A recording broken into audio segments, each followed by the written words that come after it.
Bismillahirrahmanirrahim. Assalamualaikum warahmatullahi wabarakatuh. Al-Fatihah ila ruhi sayyidina wa habibina wa syafi'ina Rasulillah Sayyidina Muhammad ibn Abdullah sallallahu alaihi wa ala alihi wa sahbihi wa azwajihi wa dhurriyyatihi. Inna Allah yu'ani ila rajatihim fil jannah wa yanfa'una bi asrarihim wa anwarihim wa ilumihim wa nafahatihim وبركاتهم من دين والدنيا والآخرة ويجعلنا من حزبهم يرزقنا محبتهم ويتوفنا على ملتهم ويحشرنا في زمرتهم بالعافية وسلامة لهم الفاتحة. أعوذ بالله من الشيطان الرجيم. بسم الله الرحمن الرحيم. Alhamdulillahi rabbil alamin arrahmanir rahim maliki yaumiddin iyyaka na'budu wa iyyaka nasta'in ihdinas siratal mustaqim siratal ladzina an'amta 'alaihim ghairil maghdubi 'alaihim waladdallin amin. Bismillahirrahmanirrahim. Nawaitu ta'alluma wa ta'lima wa tadhakkura wa tadhkira wa naf'a wal intifa'a wal ifadata wal istifadata wal hisa ala tamassuki bi kitabillahi wa sunnati rasulillah sallallahu alaihi wasallam wa du'a ilal huda wa dilalata alal khairi ibtigha'a mardatihi wa qurbihi wa thawabihi wa husnil khatimah ma'al lutfi wal afiyah wa salahil aqibah. Bismillahirrahmanirrahim. Alhamdulillahi rabbil alamin. Wassalatu wassalamu ala asyrafil anbiya'i wal mursalin Sayyidina wa habibina wa syafi'ina wa maulana Muhammadin sallallahu alaihi wa ala alihi wa sahbihi ajma'in. Amma ba'du. Qala musanniful kitab Hadratus Syekh Sa'id bin Karmiyah rahimahullah wa ghafara lahu wa liwalidayhi nafa'ana bihi fid dharain. Allahumma aftah qulubana futuhal arifin wa bihikmatika wansur alaina birahmatika ya arhamar rahimin. Ila anqal sampai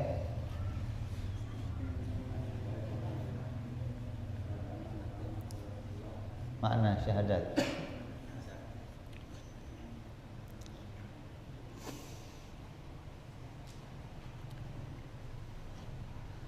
Kemarin sudah kita jelaskan tentang keadaan kita di akhir zaman.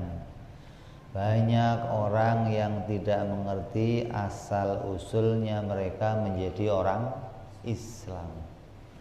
Di asalnya kita menjadi orang Islam itu bukan karena bapak kita Islam, tapi karena mengucapkan dua kalimat syahadat. Bapak kamu Islam, tapi kamu nggak ngucapin syahadat, kamu nggak jadi orang Islam. Jadi kita disebut orang Islam karena kita mengucapkan dua kalimat syahadat. Dua kalimat syahadat sebagaimana kita jelaskan itu menjadi rukun Islam. Orang yang akan masuk Islam, mau terhitung sebagai orang Islam, maka dia harus ngucapin 2 kalimat. Nah, ada orang Islam yang terhitung cuman di dunia, ada yang terhitung di dunia sampai di akhirat. Nah, kita pingin kita terhitung sebagai orang Islam di dunia sampai di akhirat. Gimana caranya? Maka syahadatnya harus disertai mengerti maknanya atau kandungannya. Apa kandungan 2 kalimat syahadat? Ini yang mau kita kaji hari ini. Secara singkat kita akan mengkaji kandungan 2 kalimat syahadat. Nah, berikutnya akan kita perjelas satu per satu. Artinya kita mau membongkar 2 kalimat syahadat. Ini kalimat yang sudah jadi, yang kita dapat dari Rasul, mau kita bongkar. Isinya apa?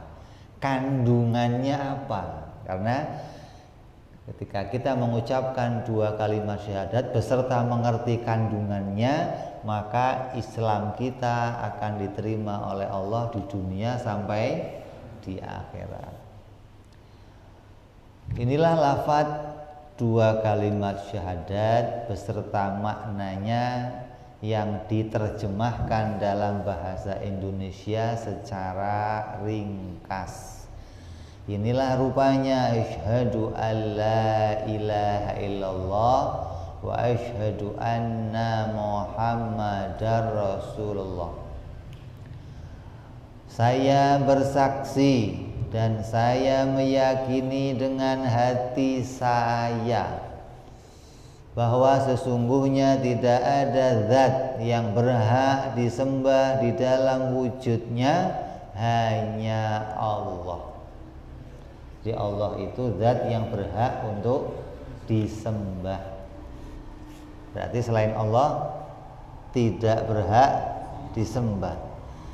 Zat yang punya hak untuk disembah hanya Allah Subhanahu wa ta'ala. Nah, kata Nabi apa? Andai manusia itu boleh menyembah manusia, maka para istri akan kuperintahkan menyembah suaminya. Tapi nggak ada yang berhak disembah selain Allah, nggak ada. Jadi kita secara ringkas, syahadat itu 2 kalimat syahadat itu yang pertama disebut namanya syahadat tauhid, yaitu isinya kesaksian kita tentang ketuhanan Allah Subhanahu wa ta'ala. Yang kedua isinya syahadat Rasul, yaitu pengakuan kita tentang kenabian Nabi Muhammad sallallahu alaihi wasallam. Maka secara ringkas syahadat tauhid kita maknai begini: saya bersaksi dan saya meyakini bahwa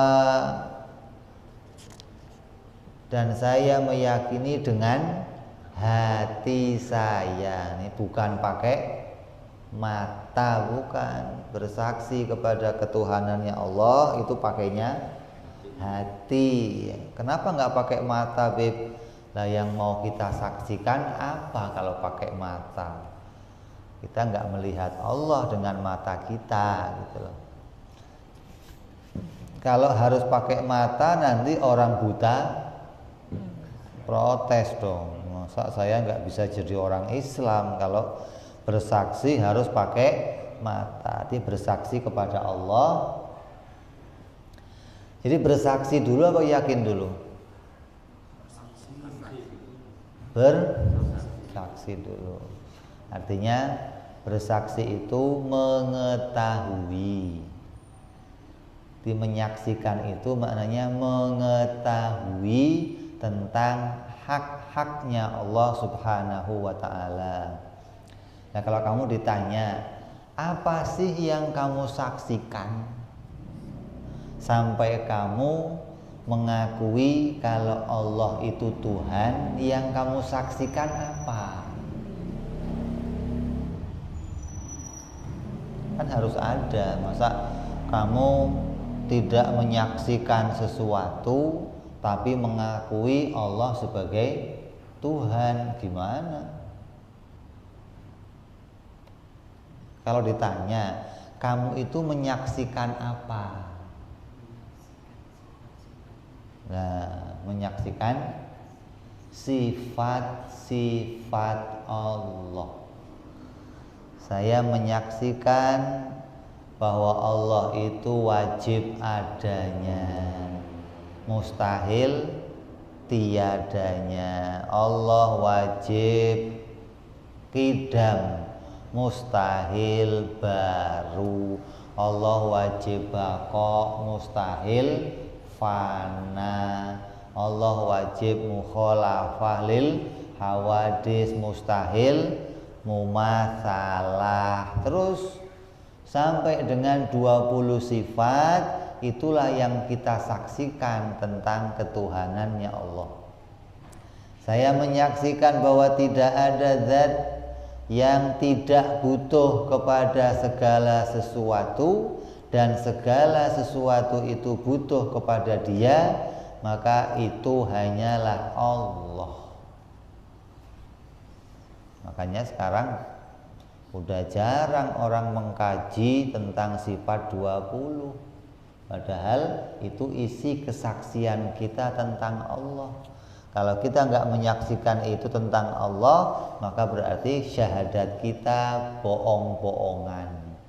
Syahadat kita hanya ucapan kosong. Kata orang itu pepesan, pepes kok kosong.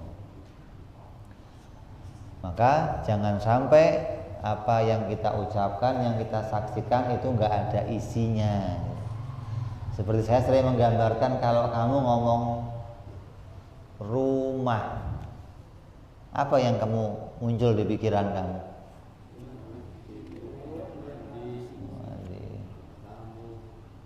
Keadaannya si rumah, ya. Kalau kamu nyebut rumah, langsung muncul keadaannya rumah. Nah, kalau nyebut Allah, yang muncul apa? Sifat-sifatnya. Dia kuasa, Dia esa, Dia maha melihat, Dia maha mendengar, maha berbicara. Muncul langsung di pikiran kita. Bukan, oh kalau saya nyebut Allah, langsung teringat langit, bumi, matahari, bulan. Itu bukan Allah. Bagaimana yang diingat itu? Hubungannya apa? Kayak ngomong, kamu kalau nyebut Pak Jokowi, yang diingat apa? Hah? Yang diingat apa? Gorong-gorong. Apa hubungannya gorong-gorong sama Pak Jokowi? Kalau ngomong Jokowi, yang diingat ya tinggi, kurus, gitu dong. Itu namanya ingat, bukan ingat ngomong Pak Jokowi yang diingat yang lain, itu bukan ingat Pak Jokowi namanya, ya.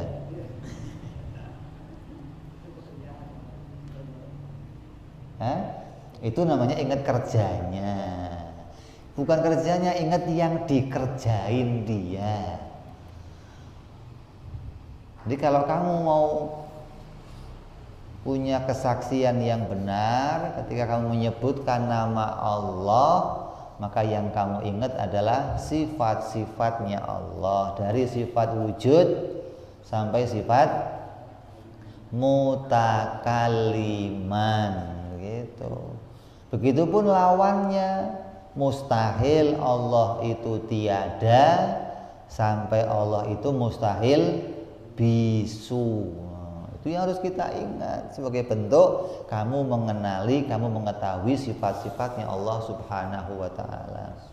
Lah kalau sudah saya bersaksi, menyaksikan tentang itu semua ada pada Allah, maka saya meyakini yang begitu itu pasti Tuhan. Yang sifatnya wajib ada, wajib tidak berawal, wajib tidak berakhir, wajib berbeda, wajib berdiri sendiri, wajib esa, sampai wajib berbicara. Itu semua saya yakini sebagai sifat-sifat ketuhanan. dan itu saya pedomani gitu. Saya iktikadkan dalam hati saya, bukan cuman dihafalkan, bukan cuman dibaca, tapi dimengerti dan diyakini dalam hatinya.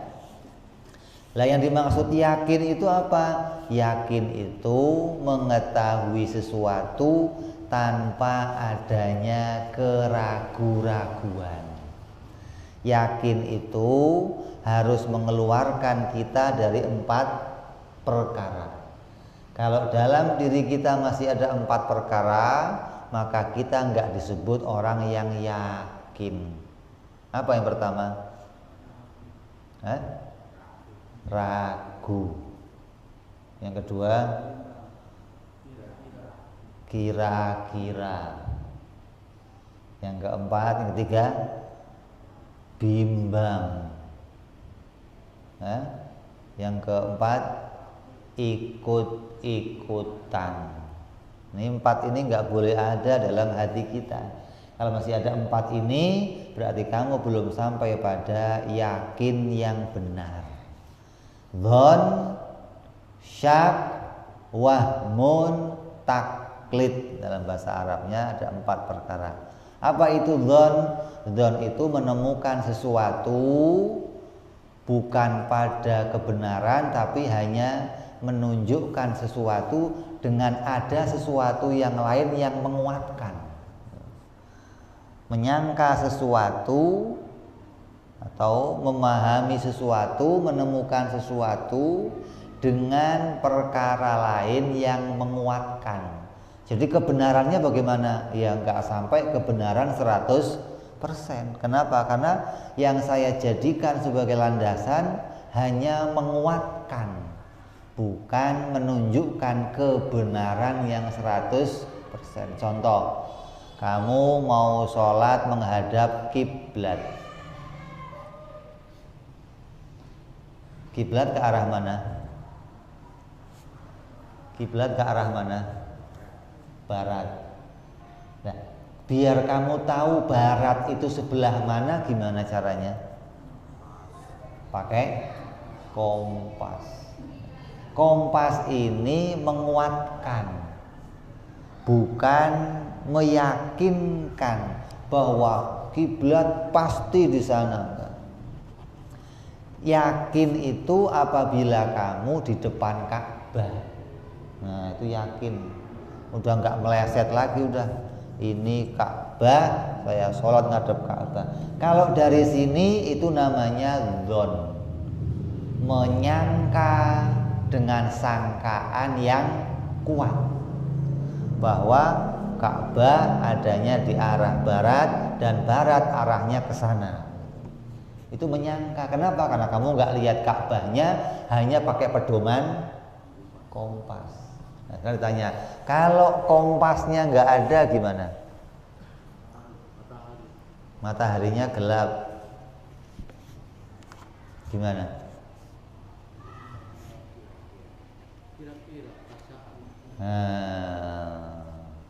Berarti kalau kompas itu nggak ada, yang tadinya sangkaan kamu kuat menurun.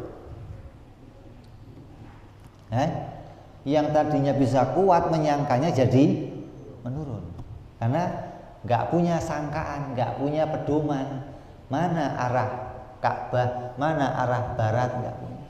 Jadi yang kedua setelah dzon namanya syak. Syak itu berada pada keraguan-raguan dalam posisi 50-50, bisa benar bisa salah. Kenapa? Karena nggak ada yang menguatkan, nggak ada pedoman yang menunjukkannya. Kalau kamu maksain menentukan, jadinya kebenarannya menurun hanya 50%. Kamu mau ke Surabaya, dari sini jalan sampai perempatan nggak ada petunjuk, kanan nggak ada petunjuk, kiri nggak ada petunjuk, yang kamu pilih mana? Ya dengan keyakinan aja lurus aja udah. Itu namanya Lah, pasti benar enggak? Belum tentu. Nah, bukan belum tentu, tingkat kebenarannya hanya 50%. Masih mending yang tadi. Kalau ada petunjuk Jakarta, pasti benar nggak? Ya belum tentu. Bisa aja anak-anak main-main diputer-puter. Ya, itu namanya apa? Dzon, menduga kuat. Dugaan saya kuat ke sana nih. Kenapa? Ada petunjuk nih. Itu bukan 100% benar belum. Sama dengan kompas tadi. Itu nggak bisa 100% benar, nggak bisa. Nah yang ketiga, ada yang namanya wahmun. Seperti kamu datang ke rumah saya mau ke rumahnya Habib. Sebelum kamu sampai ke rumah saya, kamu ada pada syak, Habib ada apa enggak ya? Namanya apa? Syak, ragu antara ada dan enggak. Nah, begitu kamu ke rumah saya lihat mobil saya ada, dugaan kamu menguat. Oh, Habib ada nih. Apa buktinya? Itu ada mobilnya. Ya. Mobil itu belum pasti saya ada. Itu hanya tingkatnya menduga dengan kuat. Habib gak kemana-mana nih, gak ada pengajian nih di rumah nih Habib nih, mobilnya ada. Padahal rusak mobilnya, kan gak ngerti kamu. Saya naik motor, kan gak mesti kan. Lah, ada lagi kamu ke rumah saya, begitu sampai depan rumah saya mobilnya gak ada. Oh pasti pergi nih Habibnya nih. Pasti nggak ada nih Habib. Padahal itu nggak bisa pasti. Kenapa nggak bisa pasti? Karena mobil dan saya nggak bergandengan. Sementara yang namanya yakin itu harus menggunakan sesuatu yang bergandengan terus. Apa yang bergandengan terus? Sifat-sifatnya Habib. Gitu dong. Kalau kamu udah lihat sifatnya, oh pasti Habibnya ada. Sendalnya ada, itu belum pasti. Mobilnya ada, belum pasti. Suaranya ada, belum pasti. Karena suara ada yang mirip. Ya kan? Kalau sudah lihat orangnya, oh di rumah udah. Kenapa? Sifat-sifatnya sudah kamu jumpai. Gitu. Jadi yakin itu harus sampai 100% lah. Mengenal Allah bagaimana bisa 100%?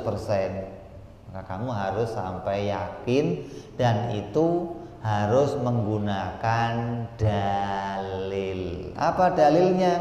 Yang tadi kamu saksikan, sifat-sifat Allah. Itu dalil yang meyakinkan saya bahwa Allah itu Tuhan. Jadi yakin harus pakai dalil, dan dalilnya harus sesuatu yang bergandengan terus kepada dirinya. Kalau kamu nyaksiin Allah, ya berarti yang kamu saksikan harus sifat-sifat Allah. Nggak boleh kamu bersaksi begini, apa bukti adanya Allah? Langit bumi kan ada, Allah pasti ada. Lah kalau langit bumi nggak ada, Allah ada nggak? Ada nggak? Nah, berarti langit bumi ini nggak kamu jadikan patokan kalau Allah itu ada. Langit bumi ini hanya fiilnya Allah. Allah mau bikin langit bumi boleh, nggak bikin boleh, tapi Allah pasti ada. Kenapa? Karena Dia wajibul wujud, Dia wajib kidam, Dia wajib baqo. Itu kesaksian kita kepada Allah. Jadi syahadat yang pertama, maksudnya atau makna yang terkandung di dalamnya ketika kamu mengucapkan saya bersaksi, kamu harus pada posisi mengetahui sifat-sifat Allah. Lah kalau saya cuma ngucapin saya bersaksi gimana Beb? Ya nggak sampai ke akhirat syahadat kamu. Kenapa? Karena bohong hati kamu. Wong kamu nggak nyaksiin apa-apa, nggak mengenali apa-apa, tahu-tahu mengakui Allah sebagai Tuhan. Lah yang kamu saksikan apanya? Nanti salah nyaksiin. Setelah kamu menyaksikan, baru kamu meyakini bahwa yang saya saksikan itu sifat-sifat ketuhanan. Lah nyaksiinnya pakai apa? Nyaksiinnya pakai ilmu, pakai hati. Hati itu sumbernya ilmu. Bagaimana menyimpan ilmu di hati kita? Berpikir. Jadi akal itu alatnya, yang dipikir akal disimpan di hati, yang tersimpan di hati itulah yang kita jadikan kesaksian tentang ketuhanannya Allah Subhanahu wa ta'ala. Saya bersaksi dan saya meyakini dengan hati saya bahwa sesungguhnya tidak ada zat yang berhak disembah di dalam wujudnya, hanya Allah. Allah itu wajib adanya dan mustahil. Ini kesaksiannya. Terus sampai akhir, Allah itu wajib adanya, mustahil. Allah itu wajib bakoknya, mustahil. Fana, Allah itu wajib kidamnya, mustahil. Baru, Allah itu wajib mukhalafah, mustahil. Sama, Allah itu qiyamuhu binafsi, mustahil. Allah butuh pada yang lainnya. Terus itu kesaksian kita tentang Allah. Yang wajib kita saksikan, yang mustahil kita saksikan, begitu pula yang jaiz. Apa yang jaiz? Allah lah yang menciptakan 7 langit dan 7 bumi. Hingga andai 7 langit 7 bumi nggak ada, gimana? Nggak ada masalah. Allah tetap wajib ada, tetap mustahil tiada. Ini kesaksian yang kita saksikan tentang ketuhanannya Allah Subhanahu wa ta'ala. Kita masuk Isya, kita dengar azan Isya sebentar. Fadhal.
Asyhadu anna Muhammadar Rasulullah.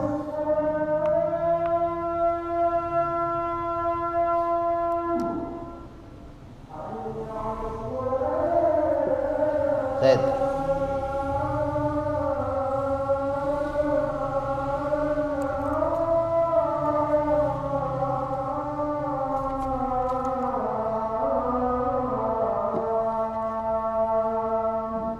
Nah, di depannya dong.